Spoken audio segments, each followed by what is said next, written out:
Hi hello learn more maths ఛానల్కి స్వాగతం. నా పేరు వరకుమార్. ఈరోజు మనం అభ్యాసం 5.4లో ఉన్నటువంటి ప్రాబ్లమ్స్ చేద్దాము.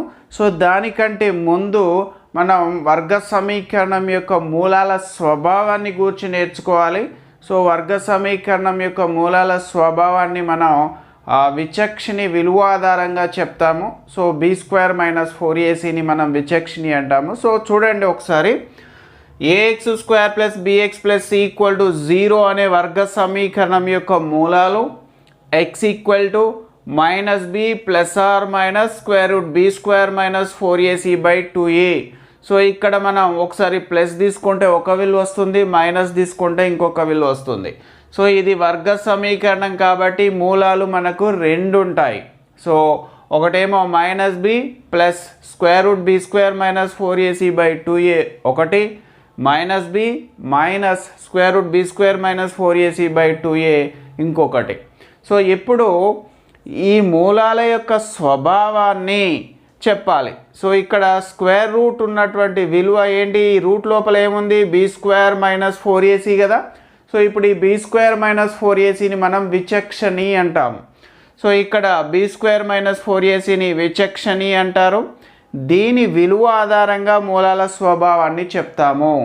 సో b² - 4ac > 0 అయిన మూలాలు వాస్తవాలు విభిన్నాలు. అంటే వాస్తవ సంఖ్యలు, విభిన్నాలు అంటే వేరువేరుగా ఉంటాయి. రెండు మూలాలు కూడా వేరువేరుగా ఉంటాయి. సో మనం గ్రాఫ్ గీసినట్లయితే ఈ విధంగా ఈ మూడింటిలో ఏదో ఒకటి మనకు వస్తుంది గ్రాఫ్. సో x అక్షాన్ని ఇక్కడ పరావలయం రెండు వేర్వేరు బిందువుల వద్ద ఖండిస్తుంది. సో ఆ ఖండన బిందువుల యొక్క x నిరూపకాలే మనకు ఈ మూలాలు అవుతాయి. సో ఈ విధంగా ఉంటుంది గ్రాఫ్. b² - 4ac > 0 అయినప్పుడు సో ఈ విధంగా ఉంటుంది. నెక్స్ట్ సెకండ్, b² - 4ac = 0 అయిన మూలాలు వాస్తవాలు సమానాలు. సో వాస్తవ సంఖ్యలు మరియు సమానంగా ఉంటాయి. సో గ్రాఫ్ గీసినట్లయితే మనకి ఈ విధంగా వస్తుంది. సో ఒకే ఒక బిందువు వద్ద పరావలయం x అక్షాన్ని ఖండిస్తుంది. సో ఆ ఖండన బిందువు యొక్క x నిరూపకము సో మూలాలు అవుతాయి. అంటే సపోజ్ 2, 0 వద్ద ఖండిస్తే 2, 2 అవుతుంది అన్నట్టు. మూలాలు 2, 2 ఆ విధంగా. సో ఈ విధంగా గ్రాఫ్ వస్తుంది మనకు.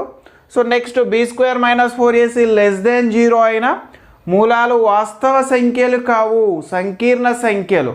సో < 0 అంటే ఏంటి? విలువ రుణాత్మకము. < 0 అంటే విలువ ధనాత్మకము అని అర్థం. సో ఇక్కడ b² - 4ac విలువ నెగిటివ్ వచ్చినట్లయితే మూలాలు వాస్తవ సంఖ్యలు కావు, అవి కల్పిత సంఖ్యలు లేదా సంకీర్ణ సంఖ్యలు అంటాము. సో గ్రాఫ్ గీస్తే మనకి ఈ విధంగా వస్తుంది. ఇక్కడ పరావలయం x అక్షాన్ని ఖండించదు.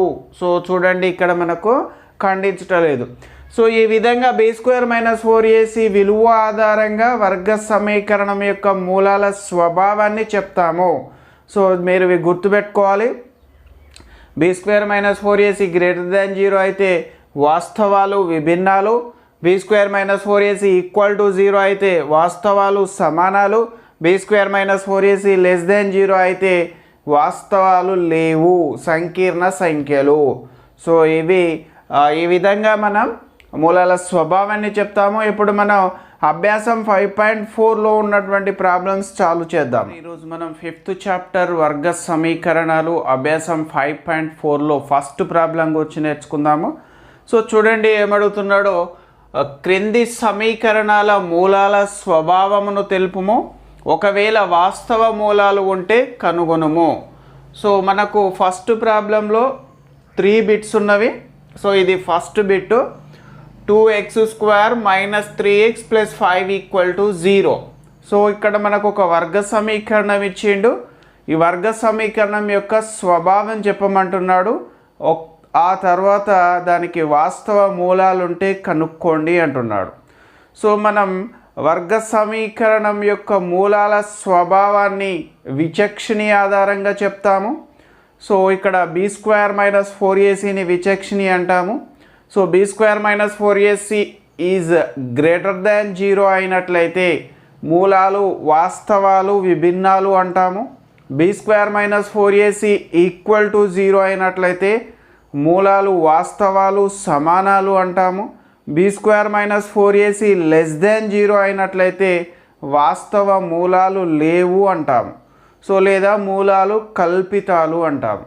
సో ఇది మన స్వభావాన్ని బి స్క్వేర్ మైనస్ 4ac విలువ ఆధారంగా చెప్తాము. సో కాబట్టి ఇచ్చిన సమీకరణం యొక్క స్వభావం చెప్పాలి అంటే మనం విచక్షణి విలువ కనుక్కోవాలి. సో కాబట్టి మనకు దీన్ని ఇచ్చిన సమీకరణాన్ని ax² + bx + c = 0తో పోల్చాలి.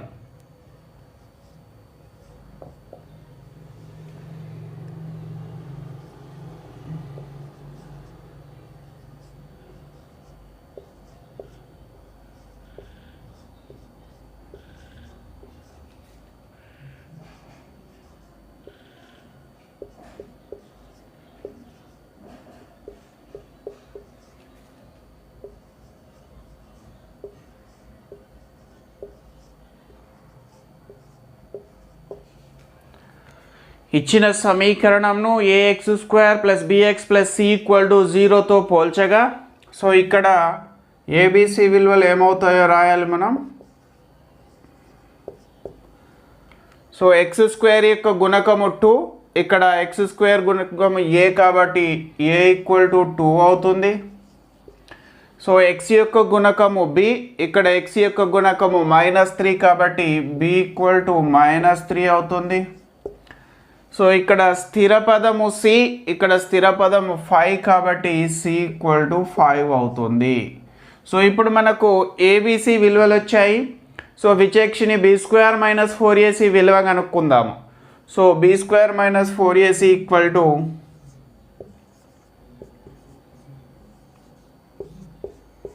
సో బి స్క్వేర్ అంటే బి విలువ ఎంత -3 హోల్ స్క్వేర్, బి స్క్వేర్ అంటే -3 హోల్ స్క్వేర్ -4ac అంటే 4 ఇంటూ ఏ వాల్యూ ఎంత 2 ఇంటూ సి వాల్యూ ఎంత 5. సో 4ac అంటే 4 into 2 into 5. So B square అంటే -3 హోల్ స్క్వేర్ -4 అంటే 4 అలానే రాయండి, సి అంటేనేమో 2, సి అంటేనేమో 5. సో ఇప్పుడు -3 హోల్ స్క్వేర్ అంటే మనకు +9 అవుతుంది మైనస్. సో ఇక్కడ 4 ఇంటూ 2 8, 8 ఇంటూ 2 40 అవుతుంది. సో 9 - 40 అంటే మనకు -31 వస్తుంది. సో -31 అనేది లెస్ దెన్ 0 కదా, 0 కంటే తక్కువ.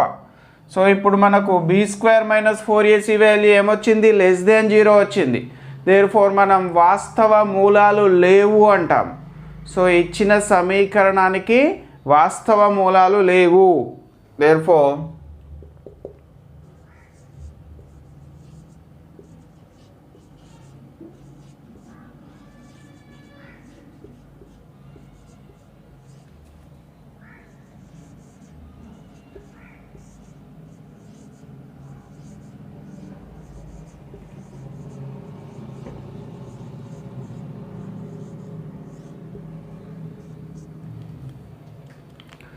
దేర్ఫోర్ ఇచ్చిన సమీకరణంకు వాస్తవ మూలాలు లేవు. సో మూలాల స్వభావం ఏంటి, ఇక్కడ వాస్తవాలు కాదు అంటాము. సో వాస్తవాలు అయినట్లయితే కనుక్కోవాలి, ఇక్కడ వాస్తవాలు లేవు కాబట్టి ఇక మనం కనుక్కోవాల్సిన పని లేదు.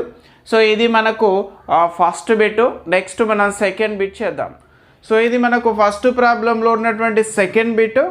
సో చూడండి 3x² - 4√3x + 4 = 0. సో ఇది మనకి ఇచ్చినటువంటి వర్గ సమీకరణము. సో దీని యొక్క మూలాల స్వభావం చెప్పాలి, మూలాలు వాస్తవాలు అయినట్లయితే కనుక్కోండి అంటున్నాడు. సో ఇచ్చిన సమీకరణాన్ని ax² + bx + c = 0తో పోల్చాలి. సో పోల్చినట్లయితే ఇక్కడ x² యొక్క గుణకము a, ఇక్కడ x² యొక్క గుణకం 3 కాబట్టి a = 3 అవుతుంది. x యొక్క గుణకము b, ఇక్కడ x యొక్క గుణకము -4√3 కాబట్టి b = -4√3 అవుతుంది. ఇక్కడ c అనేది స్థిర పదము, ఇక్కడ స్థిర పదము 4 కాబట్టి c = 4 అవుతుంది. సో ఏబిసి విలువలు కనుక్కున్నాక మనం విచక్షణి విలువ కనుక్కోవాలి. b² - 4ac విచక్షణి అంటాము. సో ఇప్పుడు మనం b² - 4ac విలువ కనుక్కుందాము. సో b² - 4ac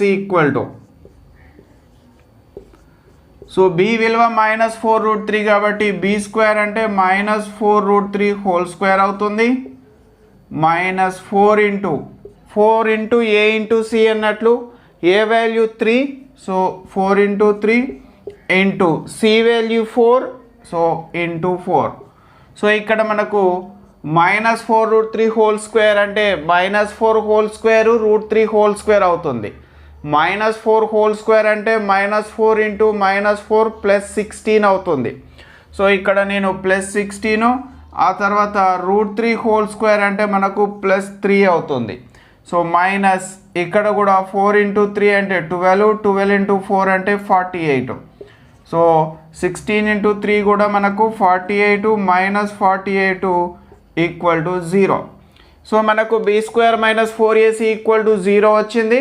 కాబట్టి మూలాలు వాస్తవాలు మరియు సమానాలు. దేర్ఫోర్ మూలాలు ఏమవుతాయి? వాస్తవాలు మరియు సమానాలు. Therefore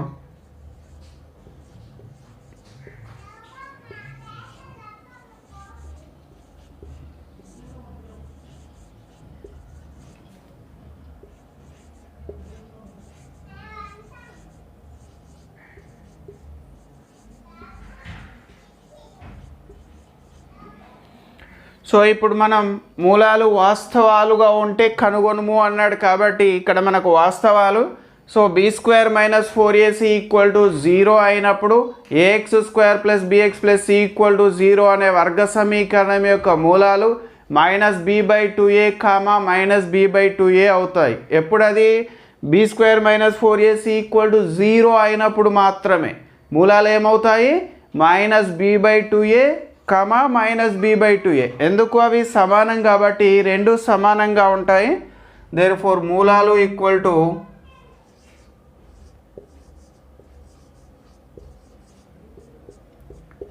-b/2a, -b/2a. సో ఈ సూత్రం ఎప్పుడు గుర్తుపెట్టుకోవాలి మీరు? అది b² - 4ac ఈక్వల్ టు 0 అయినప్పుడు మాత్రమే మూలాలు -b/2a, -b/2a అవుతాయి. సో ఇప్పుడు మనం విలువలు ప్రతిక్షేపించినట్లయితే b విలువ ఎంత? -4√3 కాబట్టి -4√3 అవుతుంది డివైడెడ్ బై 2 ఇంటూ, సో ఏ విలువ ఎంత మనకు? 3 కాబట్టి 2 ఇంటూ 3 అని రాద్దాము. సేమ్ ఇది కూడా అంతే, -4√3 డివైడెడ్ బై 2 ఇంటూ 3. సో ఇప్పుడు సింప్లిఫై చేద్దాము. సో ఇక్కడ మైనస్ ఇంటూ మైనస్ ప్లస్ అవుతుంది కాబట్టి మనకి ఇది +4√3 డివైడెడ్ బై 2 ఇంటూ 3 అలానే రాయండి. సో ఇది కూడా సేమ్, రెండు ఈక్వల్ కాబట్టి +4√3 డివైడెడ్ బై 2 ఇంటూ 3. సో ఏం చేసా ఇక్కడ నేను just minus into minus plus అని రాసా అంతే. +4√3 divided by 2 into 3, 4√3 divided by 2 into 3. So ఇక్కడ 2తో క్యాన్సిల్ చేసినట్లయితే 2 1s 2 2s, ఇక్కడ కూడా 2 1s 2 2s ఆర్ 4. సో మనకి ఇప్పుడు ఏం మిగిలింది? 2√3 డివైడెడ్ బై 3, 2√3 డివైడెడ్ బై 3, ఇక్కడ కూడా సేమ్ 2√3 డివైడెడ్ బై 3. సో ఇవి మనకు ఇచ్చిన వర్గ సమీకరణం యొక్క మూలాలు ఈక్వల్ టు 2√3/3, 2√3/3. సో ఇది మనకు సెకండ్ బిట్. నెక్స్ట్ మనం థర్డ్ బిట్ చేద్దాం. సో ఇది మనకు థర్డ్ బిట్ ఫస్ట్ ప్రాబ్లంలో. సో ఇచ్చినటువంటి వర్గ సమీకరణం 2x² - 6x + 3 = 0. సో ఈ వర్గ సమీకరణం యొక్క మూలాల స్వభావం చెప్పమంటున్నాడు. మూలాలు వాస్తవంగా ఉంటే కనుక్కోండి అంటున్నాడు. సో ఏ విధంగా చెప్తాం మనం? b² - 4ac విలువ ఆధారంగా చెప్తాము. సో చూడండి, ఫస్ట్ మనం ఇచ్చిన సమీకరణాన్ని ax² + bx + c = 0తో పోల్చగా, సో పోల్చినట్లయితే ఇక్కడ మనకు x² యొక్క గుణకము a, ఇక్కడ x² యొక్క గుణకము 2 కాబట్టి a = 2 అవుతుంది. x యొక్క గుణకము b, ఇక్కడ x యొక్క గుణకం -6 కాబట్టి b = -6 అవుతుంది. ఇక్కడ c అనేది స్థిర పదము, ఇక్కడ స్థిర పదము 3 కాబట్టి c = 3 అవుతుంది. సో ఇప్పుడు మనం b² - 4ac విలువ కనుక్కుందాము.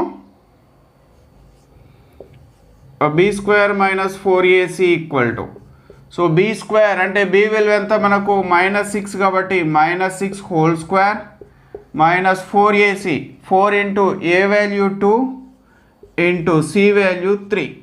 సో విలువలు ప్రతిక్షేపించాలి ఇందులో. b² అంటే -6 హోల్ స్క్వేరు -4ac అంటే -4 ఇంటూ a అంటే 2 c అంటే 3. సో ఇప్పుడు -6 హోల్ స్క్వేర్ అంటే మనకు +36 అవుతుంది. -2 ఇంటూ 4 అంటే 8, 8 ఇంటూ 3 అంటే 24. సో 36 - 24 అంటే మనకు 12. సో 12 అంటే ఏంటి? >0. So b² - 4ac = 12. 12 అనేది >0 కాబట్టి ఇప్పుడు మనకు b² - 4ac >0 వచ్చింది. అంటే b² - 4ac >0 అయినట్లయితే మూలాలు ఏ విధంగా ఉంటాయి? వాస్తవాలు మరియు విభిన్నాలు. సో దేర్ఫోర్ మూలాలు వాస్తవాలు మరియు విభిన్నాలు.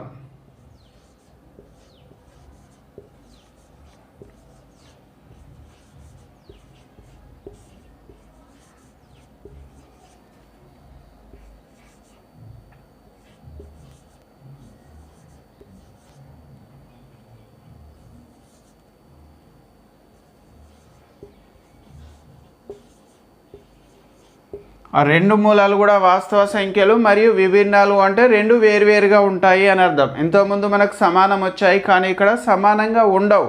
సో దేర్ఫోర్ మూలాలను మనం సూత్రాన్ని ఉపయోగించి కనుక్కుందాము.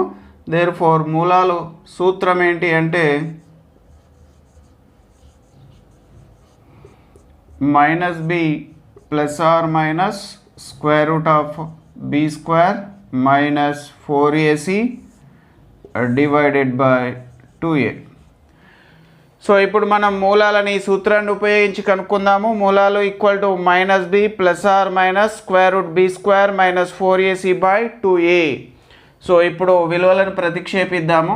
-b అంటే మనకు -6 కాబట్టి -6 ± సో మనకు b² - 4ac విలువ ఉంది. డైరెక్ట్గా ఇది రాయొచ్చు మనం. ఎంత వచ్చింది? b² - 4ac 12 వచ్చింది కాబట్టి స్క్వేర్ రూట్ ఉంది, స్క్వేర్ రూట్ రాద్దాము. √12 / 2 ఇంటూ a విలువ ఎంత మనకు? a = 2 కాబట్టి 2 అని రాద్దాం. సో దీన్ని సింప్లిఫై చేస్తే మనకు రెండు మూలాలు వస్తాయి. సో -6 అంటే మనకు +6 అవుతుంది. ±√12 అంటే మనకు √4 ఇంటూ √3 అని రాయొచ్చు. √4 అంటే 2 అవుతుంది. So 2√3 / 2 into 2. సో చూడండి ఏం చేశాను నేను. మైనస్ ఇంటూ మైనస్ +6 అవుతుంది. ± అలానే రాయండి. ఈ √12ను √4 ఇంటూ 3 అని రాయొచ్చు. 12 ఏమని రాయొచ్చు మనం? 4 ఇంటూ 3. సో √4 ఇంటూ √3 అవుతుంది. అప్పుడు అది √4 అంటే 2 అవుతుంది. √3 అలానే రాద్దాం. సో ఇప్పుడు మనకు 2 కామన్ వస్తుంది. 2 కామన్ తీసినట్లయితే మనకు 2 ఇంటూ ఇక్కడ 3 ± √3 / 2 ఇంటూ 2. సో ఏం చేశాను నేను? 2 కామన్ తీశాను. సో 6లో 2 కామన్ పోతే 3 ఉంటుంది. ± అంటే ఇక్కడ 6ని ఏమని రాయొచ్చు? 2 ఇంటూ 3 అని రాయొచ్చు. కాబట్టి ఈ 2 కామన్ వస్తే 3 ఉంటుంది. ± ఈ 2 కామన్ పోయింది కాబట్టి √3 / కింద 2 ఇంటూ 2 అలానే రాయండి. 2 క్యాన్సిల్ అయితే ఇప్పుడు మనకు 3 ± √3 / 2. సో ఒకసారి ప్లస్ తీసుకున్నట్లయితే మనకు 3 + √3/2 అవుతుంది. మైనస్ తీసుకున్నట్లయితే 3 - √3/2 అవుతుంది. సో ఇవి రెండు మనకు కావాల్సినటువంటి మూలాలు. సో ఇచ్చిన సమీకరణం యొక్క మూలాలు 3 + √3/2, 3 - √3/2. సో ఇది మనకు ఫస్ట్ బిట్లో ఉన్నటువంటి ఫస్ట్ ప్రాబ్లంలో ఉన్నటువంటి థర్డ్ బిట్. టోటల్గా 3 బిట్స్ ఉన్నవి. 3 బిట్స్ కూడా కంప్లీట్ చేసుకుందాము. సో నెక్స్ట్ క్లాస్లో మనం సెకండ్ ప్రాబ్లం నేర్చుకుందాము. Thanks for watching.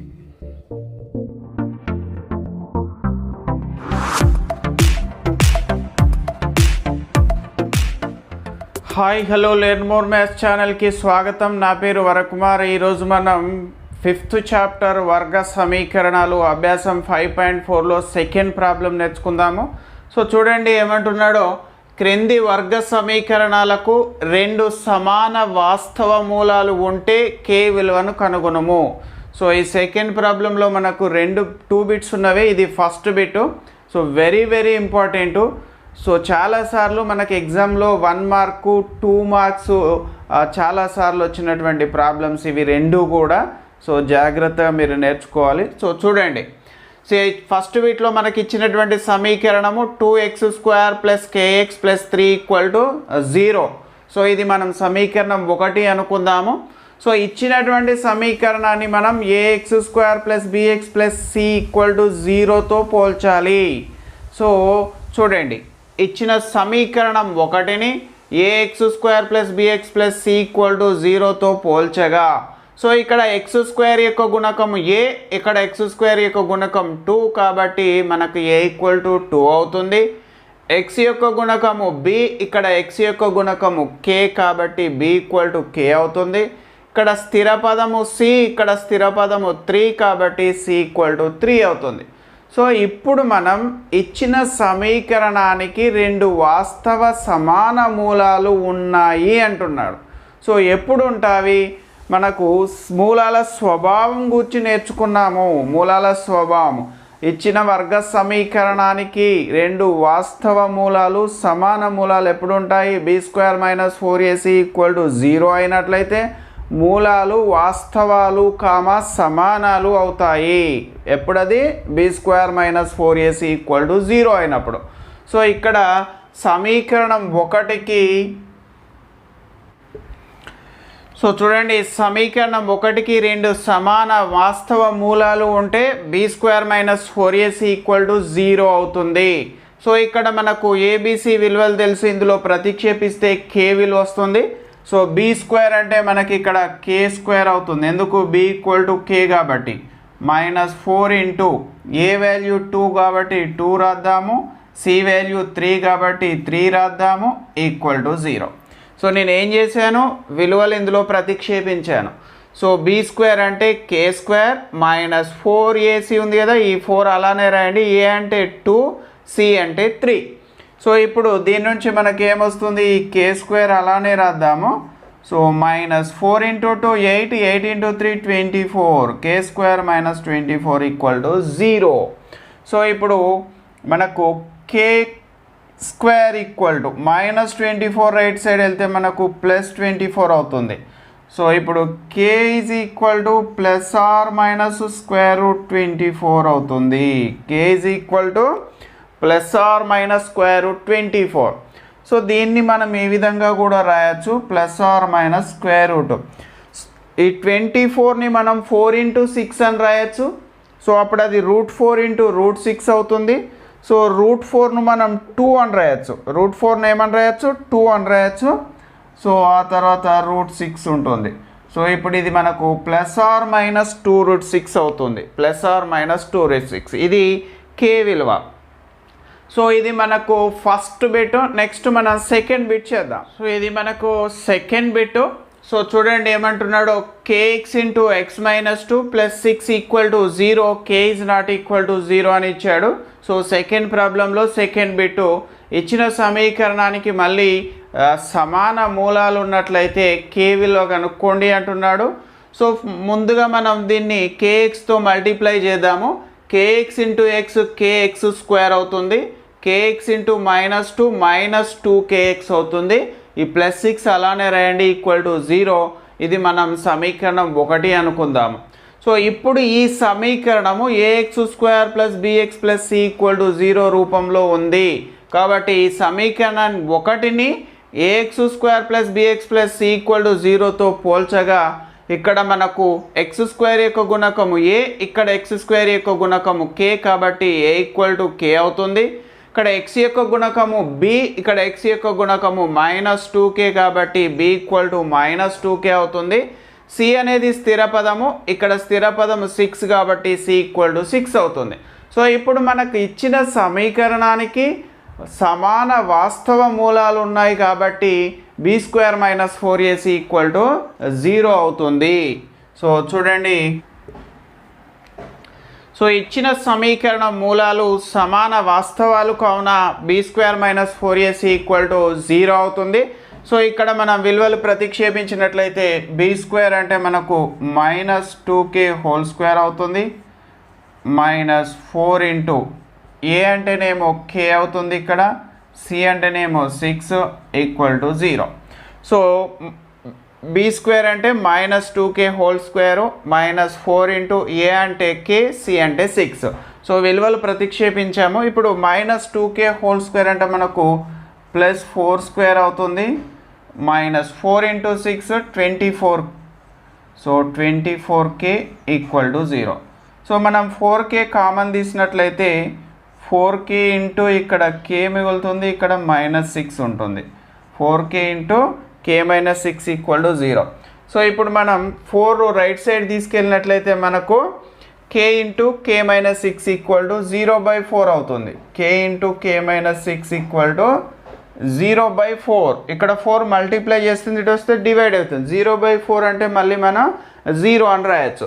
సో ఇప్పుడు k = 0 లేదా k - 6 = 0 అవుతుంది. కానీ మనకి ఏమి ఇచ్చాడు, k is not equal to 0 అన్నాడు.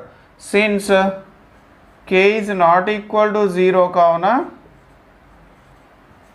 కంపల్సరీ k - 6 = 0 అవుతుంది. k - 6 = 0 అవుతుంది. సో మనకు k విలువ కావాలి. సో ఈ -6 రైట్ సైడ్ వచ్చినట్లయితే k = +6 అవుతుంది. k = +6 మనం కనుక్కోవాల్సింది ఏంటి, k విలువ. సో ఇది మనకు సెకండ్ ప్రాబ్లంలో. సో 2 బిట్స్ ఉన్నాయి, 2 బిట్స్ కంప్లీట్ చేసుకున్నాము. సో వెరీ ఇంపార్టెంట్, మీరు బాగా ప్రాక్టీస్ చేయండి, కాన్సన్ట్రేట్ చేయండి. ఇక్కడ కంపల్సరీ మనకు ప్రాబ్లం వస్తుంది, 1 మార్క్ కానీ 2 మార్క్ కానీ. So that's all today's class. Next క్లాస్లో మనం థర్డ్ ప్రాబ్లం నేర్చుకుందాము. Thanks for watching.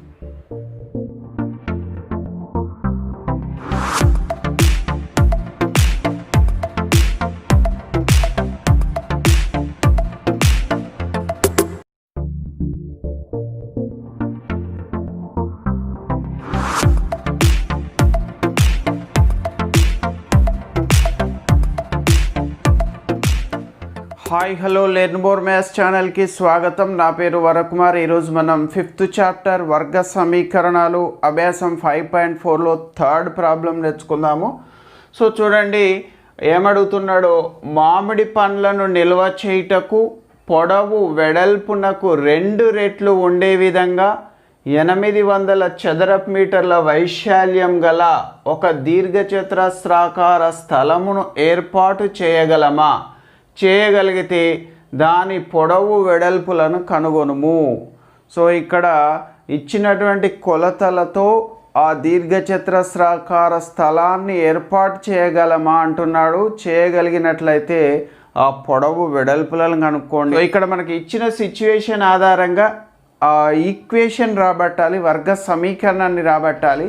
రాబట్టిన తర్వాత ఆ వర్గ సమీకరణం యొక్క మూలాల స్వభావం, అంటే అవి వాస్తవ మూలాలైతే ఏర్పాటు చేయగలము, ఒకవేళ వాస్తవ మూలాలు లేకుంటే ఏర్పాటు చేయలేము. సో అది ముందుగా అయితే మనం వర్గ సమీకరణం రాబట్టాలి. సో ఇది మనం ఏర్పాటు చేయవలసినటువంటి దీర్ఘచతురస్రాకార స్థలం అనుకుందాము. సో ఇక్కడ కండిషను పొడవు అనేది వెడల్పుకు రెట్టింపు అంటున్నాడు. సో ఇక్కడ మనం వెడల్పు x మీటర్లు అనుకున్నట్లయితే పొడవు 2x అవుతుంది. ఎందుకు రెట్టింపు అన్నాడు? సో దాని యొక్క వైశాల్యము 800 చదరపు మీటర్లు, అంటే ఈ విధంగా 800 చదరపు మీటర్లు అన్నాడు. సో చూడండి, స్థలం యొక్క వెడల్పు x మీటర్లు అనుకోనము, అప్పుడు దాని పొడవు 2x మీటర్లు అవుతుంది. సో రెట్టింపు కాబట్టి దాని వైశాల్యము 800 చదరపు మీటర్లు అని ఇచ్చాడు. సో దీర్ఘచతురస్ర వైశాల్యానికి సూత్రము L/B = 800. సో L అంటేనేమో మనకు 2x, B అంటేనేమో x. సో ఇక్కడ 2x × x ఎంత అవుతుంది? 2x² అవుతుంది. 2x² = 800. సో అప్పుడు మనకు x² = 2 రైట్ సైడ్ తీసుకెళ్ళినట్లయితే x² = 800/2 అవుతుంది, అంటే 400.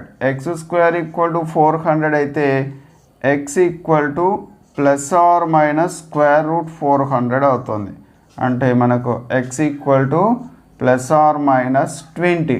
సో √400 అంటే ఎంత? 20 అన్నట్లు. సో 400ను మనం 20 × 20 అని రాయొచ్చు. సో అప్పుడు మనకు x = ±20 అవుతుంది, అంటే x = +20 -20. యాక్చువల్గా x అనేది ఏంటి? ఇక్కడ x అనేది వెడల్పు, అంటే దీర్ఘచతురస్రం యొక్క కొలత, కాబట్టి అది ఎప్పుడు ధనాత్మకంగా ఉండాలి. సో చూడండి, 2x × x ఎంత అవుతుంది? 2x + 20 = 400. 400 × 20 = 20. 20 × 20 = 180. 180 × 180 = 280. 280 × 180 = 280. 280 × 180 = 280. సో చూడండి సో ఎక్స్ అనేది వెడల్పు కావున అది ఎల్లప్పుడూ ధనాత్మకంగా ఉండాలి. దేర్ఫోర్ ఎక్స్ ఈక్వల్ టు 20 అవుతుంది. సో ఇప్పుడు ఎక్స్ ఈక్వల్ టు 20 అయితే మనకు 2x ఏమవుతుందో చూద్దాం. సో ఎక్స్ ఈక్వల్ టు 20 కావున 2x ఈక్వల్ టు 2 × 20 అంటే 40 అవుతుంది. సో ఇప్పుడు మనకు ఎక్స్ ఈక్వల్ టు 20 వచ్చింది, 2x ఈక్వల్ టు 40 వచ్చింది. సో కాబట్టి మనం ఆ దీర్ఘచతురస్రాకార స్థలాన్ని ఏర్పాటు చేయగలమా అన్నాడు. ఎస్, ఏర్పాటు చేయొచ్చు. సో పొడవు ఎంత అవుతుంది? పొడవేమో 40 మీటర్లు, వెడల్పేమో 20 మీటర్లు. దేర్ఫోర్ ఆ దీర్ఘచతురస్రాకార స్థలాన్ని ఏర్పాటు చేయొచ్చు. సో ఇప్పుడు మనం ఏర్పాటు చేయొచ్చు అంటే దాని పొడవు వెడల్పులు కనుక్కోండి అంటున్నాడు. దాని పొడవు ఈక్వల్ టు 40 మీటర్లు మరియు వెడల్పు ఈక్వల్ టు 20 మీటర్లు. సో ఇది మనకు థర్డ్ ప్రాబ్లము. సో నెక్స్ట్ మనం ఫోర్త్ ప్రాబ్లం చేద్దాం. ఇది మనకు అభ్యాసం 5.4లో ఫోర్త్ ప్రాబ్లము. సో చూడండి ఏమడుగుతున్నాడో. ఇద్దరి మిత్రుల వయస్సుల మొత్తం 20 సంవత్సరాలు. 4 సంవత్సరాల క్రితం వారి వయస్సుల లబ్ధం 48. ఇది సాధ్యమేనా? ఒకవేళ సాధ్యమైతే వారి వయస్సులను కనుగొనము. సో ఇక్కడ మనకి సిచ్యువేషన్ ఇచ్చి అది సాధ్యం అవుతుందా అంటున్నాడు. సో మనం మళ్ళీ సిచ్యువేషన్ ఆధారంగా వర్గ సమీకరణాన్ని రాబట్టాలి. ఆ వర్గ సమీకరణం యొక్క మూలాల స్వభావాన్ని తెలుసుకోవాలి. మూలాలు వాస్తవ మూలాలు అయితే ఇచ్చిన సిచ్యువేషన్ సాధ్యమవుతుంది అంటాము. మూలాలు వాస్తవంగా లేకుంటే సాధ్యం కాదు అంటాము. ఒకవేళ సాధ్యమైతే వారి యొక్క వయస్సులను కనుక్కోండి అంటున్నాడు.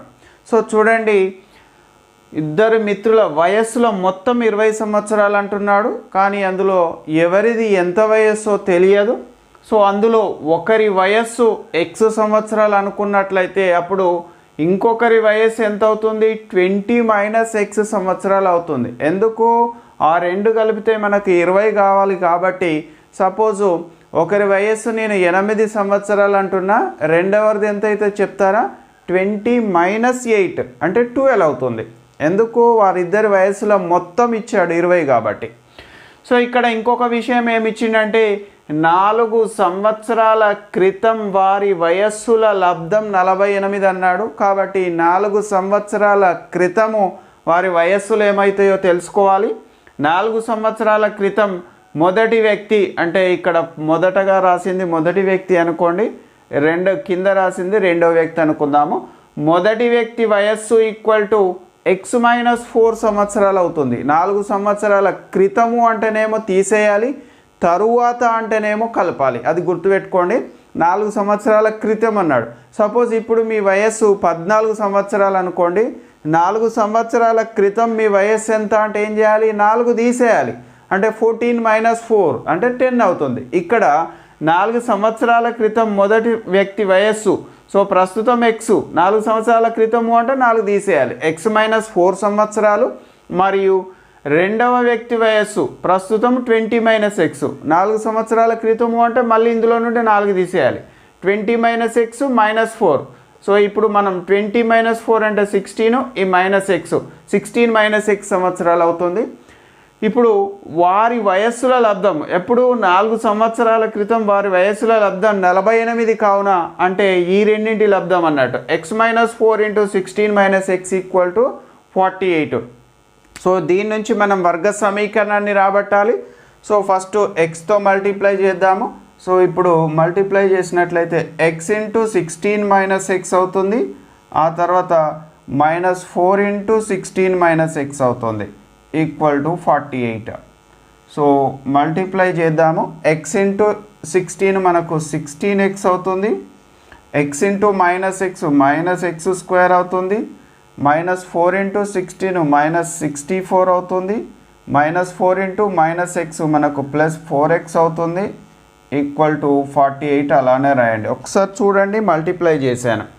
x × 16 16x, x × -x -x², -4 × 16 -64, -4 × -x +4x equal to 48. So ఇప్పుడు ఇక్కడ ఈ రెండింటిని మనం సింప్లిఫై చేద్దాము. 16x + 4x ఉంది. సో అప్పుడు మనకు 20x అవుతుంది. 20x ఇక్కడ -x² -64 ఈక్వల్ టు 48 ఉంది. సో ఈ మూడు పదాలు కూడా మనం రైట్ సైడ్ తీసుకెళ్దాము. సో ఇక్కడ మనకు 48 ఉంది ఆల్రెడీ. సో ఇప్పుడు -64 రైట్ సైడ్ పోతే +64 అవుతుంది. -x² రైట్ సైడ్ పోతే +x² అవుతుంది. సో +20x రైట్ సైడ్ పోతే -20x అవుతుంది. సో = 0. సో ఇప్పుడు మనం ఒక ఆర్డర్లో రాద్దాము. సో ఫస్ట్ ఈ రెండు యాడ్ చేద్దాము. ఈ రెండు యాడ్ చేసి ఆర్డర్లో రాస్తున్నా. ఫస్ట్ నేను x² రాస్తున్నా, ఆ తర్వాత -20x రాస్తున్నా, తర్వాత ఈ రెండు యాడ్ చేద్దాం. 48 + 64 మనకు +112 అవుతుంది. +112 = 0. సో ఇది మనకు వచ్చినటువంటి వర్గ సమీకరణము. x² - 20x + 112 = 0. సో ఈ వర్గ సమీకరణం యొక్క మూలాలు కనుక్కోవాలి. అవి వాస్తవాలు అనేట్లయితే మనం ఇది సాధ్యమవుతుంది అంటాము, వాస్తవాలు కాకుంటే సాధ్యం కాదు అంటాము. సో ఇచ్చిన సమీకరణాన్ని, సో ఇది 1 అనుకుందాము. సో సమీకరణం 1ని మనం ఇప్పుడు సమీకరణం 1ని ax² + bx + c = 0తో పోల్చగా, సో ఇక్కడ x² గుణకము a, ఇక్కడ x² గుణకము 1, కాబట్టి మనకు a = 1 అవుతుంది.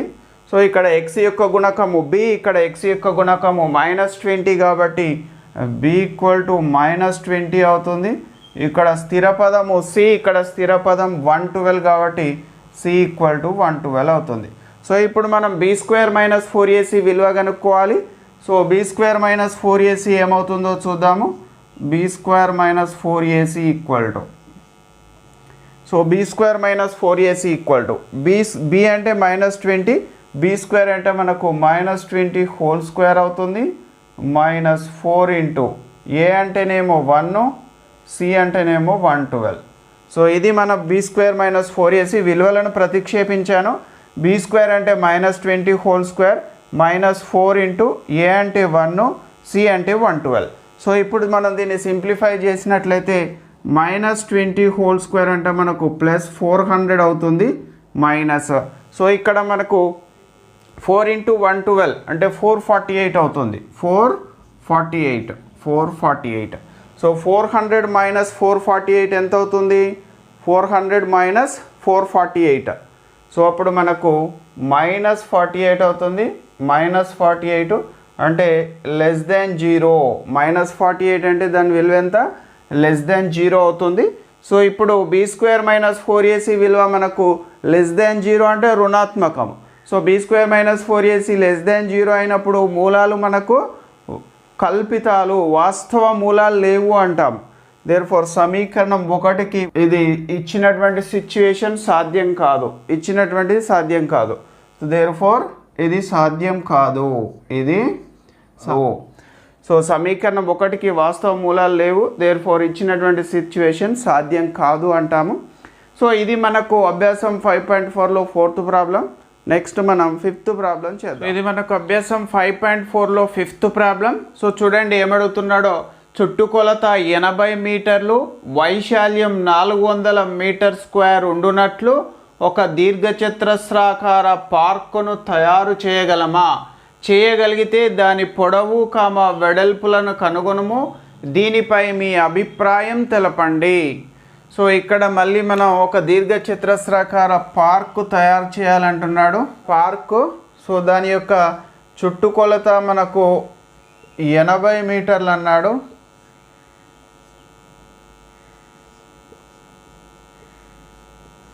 వైశాల్యం 400 చదరపు మీటర్లు అన్నాడు. సో ఇది దీర్ఘచతురస్రాకార పార్కు. దీని యొక్క చుట్టుకొలత అంటే అన్ని భుజాల పొడవులను కలిపితే వచ్చేది మనకు చుట్టుకొలత, అది 80 మీటర్లు. సో దీని యొక్క వైశాల్యం 400 చదరపు మీటర్లు అన్నాడు. సో ఇలాంటి ఈ కొలతలు కలిగినటువంటి దీర్ఘచతురస్రాకార పార్కును తయారు చేయగలమా అని అడుగుతున్నాడు. సో ఇచ్చిన కొలతలతో మనం ఒక వర్గ సమీకరణాన్ని రాబట్టాలి. ఆ వర్గ సమీకరణం యొక్క మూలాల స్వభావం తెలుసుకోవాలి. మూలాలు వాస్తవాలైనట్లయితే మనం తయారు చేయగలము అని చెప్పొచ్చు. మూలాలు వాస్తవాలు కాకుంటే తయారు చేయలేము అని చెప్తాము. సో చూడండి ఇక్కడ మనం, సో ఇక్కడ ముందుగా మనం దీని యొక్క వెడల్పు x మీటర్లు అనుకుంటున్నా నేను. సో వెడల్పు ఏమనుకుంటున్నా? x. సో ఇది వెడల్పు అవుతుంది. ఇది ఎక్స్ అనుకుంటున్నా.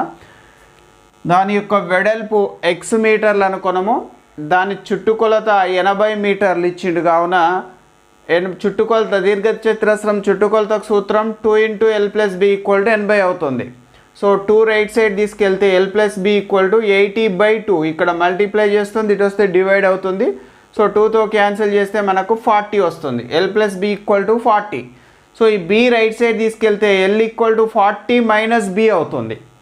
సో ఇక్కడ l = 40 - b అంటే వెడల్పు కదా. ఏమనుకున్నాం మనం? x అనుకున్నాం కదా వెడల్పు. b బదులు నేను x రాస్తే l = 40 - x అవుతుంది. సో అప్పుడు దాని పొడవు 40 - x మీటర్స్ అవుతుంది. సో ఇది x అనుకుంటే ఇది మనకు 40 - x వచ్చింది. పొడవు ఎంత వచ్చింది? 40 - x వచ్చింది. కానీ దాని వైశాల్యం 400 చదరపు మీటర్లు అన్నాడు. కాబట్టి దీర్ఘచతురస్ర వైశాల్యానికి సూత్రము l × b, పొడవు ఇంటూ వెడల్పు = 400 అవుతుంది. సో మనకు l అంటేనేమో 40 - x వచ్చింది, b అంటేనేమో x అనుకున్నాము. So 40 - x × x = 400. సో ఇప్పుడు మనం దీన్ని మల్టిప్లై చేసి రాద్దాము. చూడండి, మనకు వర్గ సమీకరణం వస్తుంది. సో 40 × x 40x అవుతుంది. సో -x × x -x² అవుతుంది = 400. సో ఈ రెండు పదాలు మనం ఇప్పుడు right side తీసుకెళ్ళినట్లయితే so -x² + x² అవుతుంది. సో +40x -40x అవుతుంది. సో ఇక్కడ ఆల్రెడీ +400 ఉంది కాబట్టి +400 = 0. సో చూడండి, ఏం చేశాను నేను? +400 ఆల్రెడీ ఉంది ఇక్కడ. -x² + x² అయింది, +40x -40x అయింది. సో ఇది మనకు వచ్చినటువంటి వర్గ సమీకరణము. ఈ వర్గ సమీకరణం యొక్క మూలాలు వాస్తవాలో కాదో కనుక్కోవాలి. మూలాలు వాస్తవాలైతే మనం ఆ దీర్ఘచతురస్రాకార పార్కును తయారు చేయగలము అని చెప్తాము. మూలాలు వాస్తవాలు కాకుంటే ఆ పార్కును తయారు చేయలేము అని చెప్తాము. సో మూలాల స్వభావం కనుక్కోవాలి అంటే b² - 4ac విలువను కనుక్కోవాలి. సో దీనిని ఇది సమీకరణం 1 అనుకుందాము.